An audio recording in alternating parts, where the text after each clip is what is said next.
خاص طور پر ماں باپ سامنے ہوں تو دیکھو ہاتھ جوڑتا ہوں، ماں باپ کے لیے تکلیف نہ بننا۔ میرے نبی سے پوچھا گیا یا رسول اللہ قیامت کب آئے گی؟ آپ نے فرمایا تو اللہ کو پتہ ہے۔ تو اس نے پوچھا کوئی نشانی بتا دیں، نشانی؟ تو یہ بچیاں غور سے سنیں۔ اس نے کہا یا رسول اللہ قیامت کب آئے گی؟ آپ نے فرمایا اللہ کو پتہ ہے۔ کہا کوئی نشانی بتا دیں؟ تو سنو، آپ نے فرمایا جب بیٹیاں بھی ماؤں کو ذلیل کریں گی قیامت آ جائے گی۔ یعنی بیٹے تو جب کر جاتے ہیں بدتمیزی اور بیٹیاں عام طور پہ فرمانبردار ہوتی ہیں، آپ نے فرمایا جب بیٹیاں بھی ماں کو ذلیل کریں گی تو قیامت آ جائے گی۔ تو بچوں، تمہارے استاد بھی تمہارے ماں باپ ہیں اور تمہارے ماں باپ بھی تمہارے ماں باپ ہیں۔ میرا اللہ کہتا ہے وَاخْفِضْ لَهُمَا جَنَاحَ الذُّلِّ مِنَ الرَّحْمَةِ، ان کے سامنے بچھ جا، لا تقل لهما اف۔ اف کا اردو میں ہے ہم کہتے ہیں یہ ہوں کی آواز بھی نہیں آنی چاہیے۔ ویسے اف حقار، اف پتہ کیا ہوتا ہے؟ اب ناخن تو آپ کو نظر نہیں آئے گا، اپنا ناخن دیکھ لینا۔ ناخن کے نیچے جو ہلکی سی میل جمع ہوتی ہے نا، اس کو عربی میں اف کہتے ہیں۔ کہ اتنا خفیف سا وزن بھی ماں باپ پہ مت ڈالو، ان کی دعا لے لو، دعا۔ وہ زیادتی کریں سہ جاؤ، زیادتی کریں پی جاؤ۔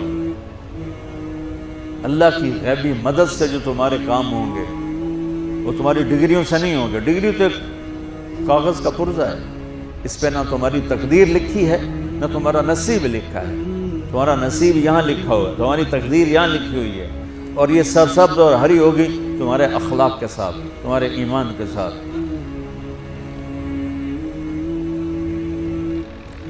موسیٰ علیہ السلام نے پوچھا یا اللہ میرا جنت کا ساتھی کون ہے؟ تو اللہ تعالیٰ نے کہا وہ جو کسائی ہے فلاں وہ تیرا جنت کا ساتھی۔ موسیٰ علیہ السلام اس کو دیکھنے پہنچ گئے، دیکھا تو کسائی بیٹھا چوکڑی مار کے گوشت کاٹ کاٹ کے بیچ رہا ہے۔ وہ بڑے حیران ہوئے، اے میرا جنت کا ساتھی کیویں بن گیا؟ جب وہ اپنے سودا بیچ چکا تو ایک گوشت کا ٹکڑا اٹھا کے اس نے ڈالا تھیلے میں اور چل پڑا۔ موسیٰ علیہ السلام بھی ساتھ ہو گئے۔ موسیٰ 4 بڑے نبی ہیں، نوح، ابراہیم، موسیٰ، عیسیٰ، اور ان سب سے بڑے ہیں محمد مصطفیٰ صلی اللہ علیہ وسلم۔ وہ گھر پہنچا تو موسیٰ علیہ السلام بھی اجازت لے کے اندر آ گئے۔ اس نے جا کے وہ گوشت کے ٹکڑے بنائے اور سالن پکانا شروع کیا۔ آٹا گوندھ کے رکھ دیا، سالن تیار ہوا، آٹا نرم ہوا، روٹی بنائی، تھالی میں رکھا روٹی سالن، اور ایک بڑھیا اپنی چارپائی پر ایسے لیٹی پڑی تھی، یوں کر ٹانگیں سکڑی ہوئی اور ہاتھ یوں ایسے کر۔ تو اس نے اس کو ہلایا، ماں جی روٹی کھا لو۔ تو اس کو یوں ہاتھ کا سہارا دیا اور لقمے بنا کے کھلاتا رہا، یہاں تک کہ اس نے کہا یعنی بس۔ تو پھر اس نے اس کا منہ صاف کیا۔ جب لٹانے لگا تو وہ کچھ بولی۔ موسیٰ علیہ السلام دور تھے تو سن نہیں سکے، اس کی بڑبڑاہٹ تھی۔ تو جب وہ فارغ ہوا تو موسیٰ علیہ السلام نے فرمایا میرے بھائی یہ کون ہے؟ کہا جی میری ماں ہے، میں کسائی ہوں، میں صبح اس کی ساری خدمت کر کے جاتا ہوں، پھر شام کو جب آتا ہوں تو پہلے سارا اس کا کام کرتا ہوں، پھر بچوں کو دیکھتا ہوں۔ تو موسیٰ علیہ السلام نے فرمایا یہ کچھ کہہ رہی تھی جب تم اسے لٹا رہے تھے؟ تو کہنے لگا جی بس ماں جو ہوئی، کہنے کو اس نے کیا کہنا ہے، جب بھی اس کی خدمت کرتا ہوں تو مجھے کہتی ہے اللہ تجھے جنت میں موسیٰ کا ساتھی بنائے۔ میں تا جی کسائی کمی اور وہ موسیٰ کلیم، میری کیڑی اوقات ہے؟ موسیٰ علیہ السلام کی آنکھوں میں آنسو آ گئے، تیری ماں نے تیرا کام بنا دیا۔ تو بچوں اپنے ماں باپ کی ہائے نہ لو، دعا لو۔ اور ماں باپ سے کہتا ہوں اولاد کو عزت دو، بے عزت نہ کرو۔ جو کبھی ماں باپ بیٹھے کوئی نہیں، بہت تم سارے بچے بیٹھے ہو، لیکن یہ آواز جائے گی کیمرے کے ذریعے۔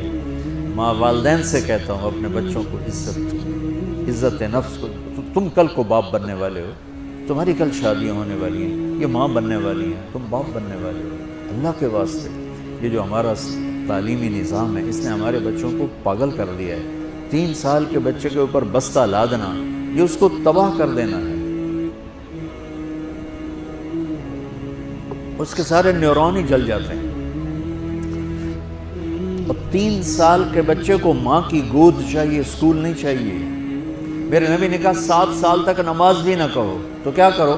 وقت دو، محبت دو، عزت دو، احترام دو. 7 سال میں ہر شے بھر جائے گی، پھر واپس تمہیں کرے گا، ساری زندگی تمہیں واپس کرے گا. ہمارے آج کل کے جو نوجوان والدین ہیں، ایک تو ان پر اسکول کا فوبیا سوار ہے، دوسرے سے موبائل کا عذاب سوار ہے. بچہ بات کرتا ہے، ماں موبائل میں لگی ہوئی، کوئی ڈرامہ ویکھی جاتی، ہاں بکو کیا کہتے ہو، سن رہی ہوں. وہ وہیں فوت ہو جاتا ہے. بیوی بات کرنے لگتی ہے اور میاں صاحب فون میں لگ جاتے ہیں. میاں صاحب بات کرنے لگتے ہیں، بیگم فون میں لگ جاتی ہے. یہ تو ہماری زندگی. اتنی لائف کوالٹی گندی ہو چکی ہے کہ انہیں کھانے پر بھی سکون نصیب نہیں، کھانے پر بھی کاروبار کر رہے ہوتے. بلا روٹی کھا رہے ہو، زہر کھا رہے ہو، چلو ایڈیو گنجا. ٹوائلٹ میں ٹیلی فون سن رہے ہوتے، 2 آوازیں آ رہی ہوتی ہیں.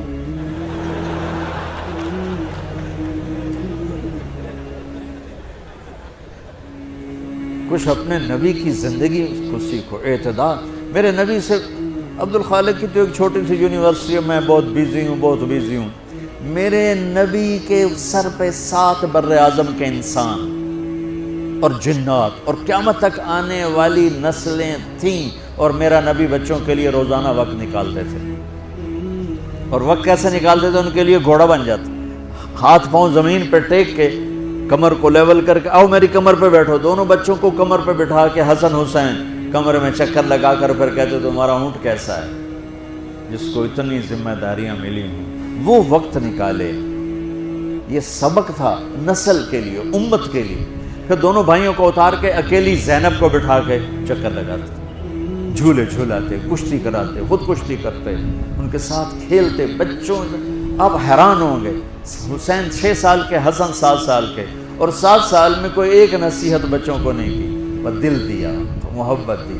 ہر شے آج کل کے ماں کو عام ایک مثال سے بات عرض کرتا ہوں جو بہت آسانی سے سمجھ میں آ جائے گی. یہ جو ٹیلی فون ہوتے ہیں، مجھے تو صرف وہ بند کرنا اور وہ آتا ہے، سننا آتا ہے، لیکن اس میں ایک بلوٹوتھ ہوتا ہے جو سنتا رہتا ہوں. اگر وہ آف ہو تو کوئی ڈیٹا شفٹ ہوگا؟ لگے رہو ساری رات لگے رہو. اسے آن کرو گے تو ڈیٹا شفٹ ہوگا. آج کل کے والدین نے اپنے بچوں کو بلوٹوتھ آف کیا ہوا اور ڈیٹا شفٹ کرنا چاہتے ہیں. وہ کیسے شفٹ ہوگا؟ وہ کبھی اوپر سے گزر جائے گا، کبھی ادھر سے گزر جائے گا، کبھی ادھر سے گزر جائے گا. شدت، سختی، ڈانٹ ڈپٹ، طنز تانے. میں نے چھوٹی عمر میں سگریٹ پینے شروع کر دی، وہ 5-6 سال کی عمر، 6 سال کی عمر، اور اتنی عادت پڑ گئی کہ ایک دفعہ میں چھپ کے پی رہا تھا. میرے چھوٹے بھائی نے دیکھ لیا، اس کی عمر 4 سال. میں کہا دار میاں آئیدیا میں نا وہ آیا، میں نے ایک اس کو پلا دیا کہ میری شکایت نہ کر. ایک میں نے اس کو پلا دیا کہ یہ میری شکایت نہ کرے. اب مجھے سگریٹوں سے ہٹایا جا رہا ہے. کیسے کہ میری ماں نے میرے بازو پکڑے ہوئے ہیں اور میری خالہ کے ہاتھ میں چمٹا ہے اور چمٹے میں انگارہ دہکتا ہوا، اور وہ میرے یہاں پاما تیرے منہ میں پینے کا سگریٹ پینے کا. او میں نہیں پیندا. یہ ماں باپ یوں کرتے. نہیں آیا، نہیں چھوڑے. وہ تو تبلیغ میں آئے تو اللہ تعالیٰ نے فضل فرمایا. اتنی چھوٹی عمر سے میں نے سگریٹ شروع کی. وہ گاؤں کے دیہاتی ماحول میں سارے پیتے تھے حکا اور سگریٹ، تو میں نے بھی شروع کر دی. تو یہ میرے منہ میں انگارہ ڈال رہی. انگارہ ڈالنے سے آدمی نہیں ہٹتا ہے، وہ اور ضد میں آتا ہے. محبت دو. کل کو تم والدین بنو، باپ بنو، یہ مائیں بنے، بچوں کو عزت دو، محبت دو. میرے نبی جب حضرت فاطمہ آتی تھی ملنے کے لیے، کھڑے ہو جاتے تھے. بستر پر بیٹھے ہیں، زمین پر بیٹھے ہیں، کرسی پر کھڑے ہو جاتے، اور آگے بڑھ کے فاطمہ کا ہاتھ پکڑتے، پھر یوں چومتے، بوسہ لیتے، پھر ہاتھ پکڑے آ کر چارپائی پر بٹھاتے، اس کے بعد خود بیٹھتے تھے. اتنا پروٹوکول اولاد کو دو گے تو پھر وہ واپس آئے. یہ ساری آپ کی اولاد ہے، یہ تمہارے باپ ہیں اور تمہارے اصلی ماں باپ ہیں. ان کو عزت دو. یہ ایک چیپٹر میں نے تمہیں آنے والے فیوچر کے لیے دیا ہے کہ اللہ تمہارے گھر آباد کرے. تو یاد رکھنا، گھروں کی آبادی کا تعلق شکل صورت سے نہیں، ڈگری سے نہیں، پیسوں سے نہیں، سونے چاندی سے نہیں، اللہ کی قسم صرف آپ کے اخلاق کے ساتھ۔ اگر آپ کے اخلاق اچھے ہوں گے آپ کا گھر ہمیشہ آباد رہے گا۔ اگر آنے والی لڑکی کے اخلاق اچھے ہوں گے گھر ہمیشہ آباد رہے گا۔ اگر زبان کا بول زہریلا ہو گیا زندگی برباد ہو جائے گی۔